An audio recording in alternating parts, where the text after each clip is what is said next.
مولاي صل وسلم دائما أبدا على Assalamualaikum warahmatullahi wabarakatuh. Alhamdulillahi an'ama alaina bi ni'matil iman wal islam. Asyhadu an la ilaha illallah wahdahu la syarika lah, la nabiyya ba'da. Allahumma shalli ala sayyidina Muhammadin nabiyil ummi wa ala alihi washabihi wa barik wasallim. Allahumma shalli ala sayyidina Muhammad wa ala ali sayyidina Muhammad. Saudara-saudaraku, kaum muslimin dimanapun kalian berada, kita bersama-sama mencari ridha Allah Subhanahu wa taala. Pernah suatu ketika Sayyidina Ali radhiyallahu anhu, seorang sahabat akrabnya Rasul, juga mantunya Rasulullah, dia berkata pada para sahabat, sungguhnya Allah telah menciptakan sesuatu yang sangat teramat kuat. Sahabat bertanya, ya Ali, apakah itu? Sungguhnya Allah telah menciptakan besi yang mana begitu kuat dan hebat. Namun besi pun mulai bangga dengan kehebatan dan kekuatannya. Lalu Allah ciptakan api untuk mencairkannya. Begitupun juga api mulai bangga dengan kehebatannya yang bisa mencairkan besi. Lalu Allah ciptakan air untuk memadamkan api. Begitupun juga air mulai bangga dengan kehebatannya sehingga dia bisa memadamkan api. Lalu Allah ciptakan angin untuk membawanya dan awan. Awan pun merasa bangga karena dia bisa menampung air, dan awan pun masih bisa dibawa oleh angin. Begitupun sebaliknya, angin mulai bangga. Allah ciptakan bukit-bukit sehingga terhalanglah air, angin, dan awan. Tidak sampai di situ, Allah ciptakan insan, Allah ciptakan manusia.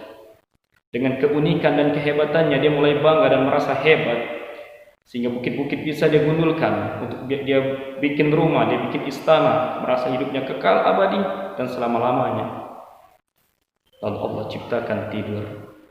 Bukankah saat tertidur, walaupun orang hebat, raja, apapun dia, semuanya akan sama. Tidur pun mulai bangga. Kalau Allah ciptakan risau, bukankah saat risau gundah gulana tidak bisa tidur? Dan Allah ciptakan sedih. Lalu pertanyaannya, risau itu letaknya di mana? Di pikiran ataukah di hati?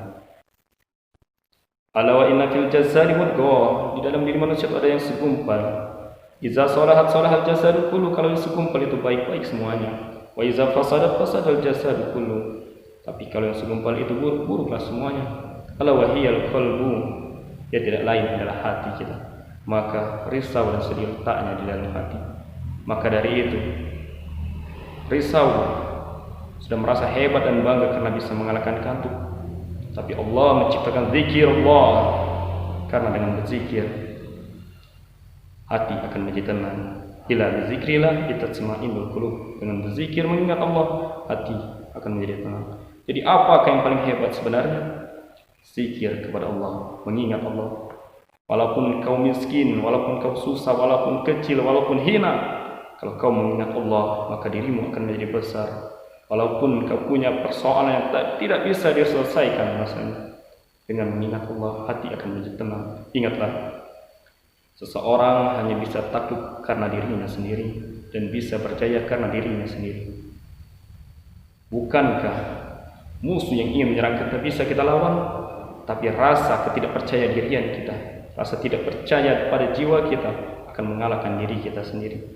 Bahwa sesungguhnya masalah yang besar harus dihadapi oleh jiwa yang besar, jiwa yang lapang, mudah mendapatkan solusi, mudah juga mendapatkan pertolongan hidayah daripada Allah jika kita berzikir mengingat Allah. Wahai saudara-saudaraku dimanapun kalian berada, ada cerita tentang sesuatu yang agaknya mustahil. Pernah seseorang yang di dalam urusan cintanya, dia hanya seorang guru biasa, jatuh cinta kepada seorang dokter, dan dokter itu keturunan dari orang-orang yang kaya dan berpangkat semuanya.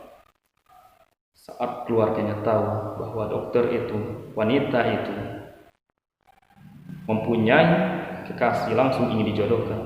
Tapi tahukah Anda, wanita itu tetap menolak karena ingin menikahi guru tersebut walaupun dia kecil dan miskin. Tapi keluarga tidak terima, langsung marah dan memberontak. Apapun harus digagalkan.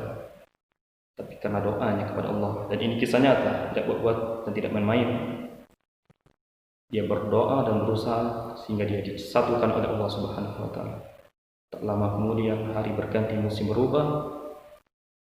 Orang tuanya pun meninggal, orang tua, tapi dia susah dia menikah. Berkata wanita itu, seandainya dahulu dia menuruti orang tuanya, apakah masa depannya dipimpin oleh orang lain, mengikuti kehendak orang lain, ataukah kini bisa nyaman, damai, dan hidup bersama dengan pilihannya? Bahwa sesungguhnya manusia memiliki kehendak, kemauan dan keinginan. Kehendak Allah lah yang lebih hak. Apabila Allah berkehendak, apapun pasti terjadi. Innama amruhu idza arada shay'an ayyaqula lahu kun fayakun. Kata Allah jadi, maka jadilah segala sesuatu. Kaum muslimin dimanapun kalian berada. Dan ada juga yang paling menyakitkan dan menakutkan di dalam hidup ini, bukankah penghentian semua aktivitas, bukan cinta, bukan pekerjaan, bukan harta, tapi kematian. Ada seseorang yang sudah divonis meninggal, 2 minggu lagi meninggal katanya, tapi Allah belum berkehendak, sampai saat ini masih sehat walafiat. Karena apa? Allah ingin melihat siapa yang jiwanya besar, yang bersungguh-sungguh, menjada wajada, siapa yang bersungguh-sungguh dia yang menang. Bukankah kata Rasulullah, seandainya kamu tahu bahwa esok kamu mati, tancapkanlah batang kurma, pohon kurma. Karena apa? Karena bisa dimanfaatkan oleh orang lain. Seolah-olah hidup kita ini lama untuk mengerjakan kebaikan. Jikalau ada sesuatu yang bisa membimbing kita ke jalan yang benar, sesuatu itu yang baik, perjuangkanlah, pertahankanlah.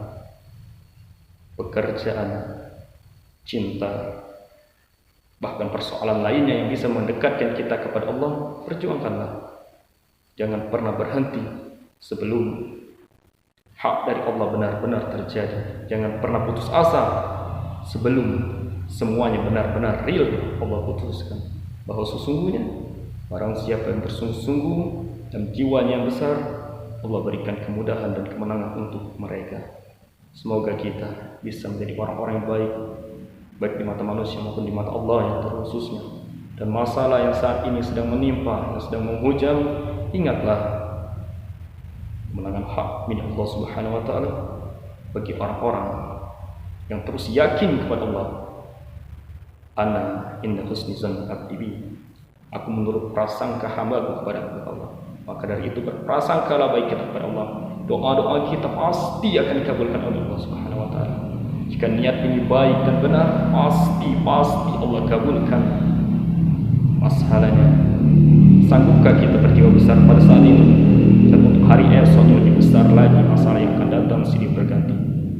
Jawabannya, kita harus tetap yakin kepada Allah, berusaha dan berdoa. Selagi semampu kita lakukan semuanya.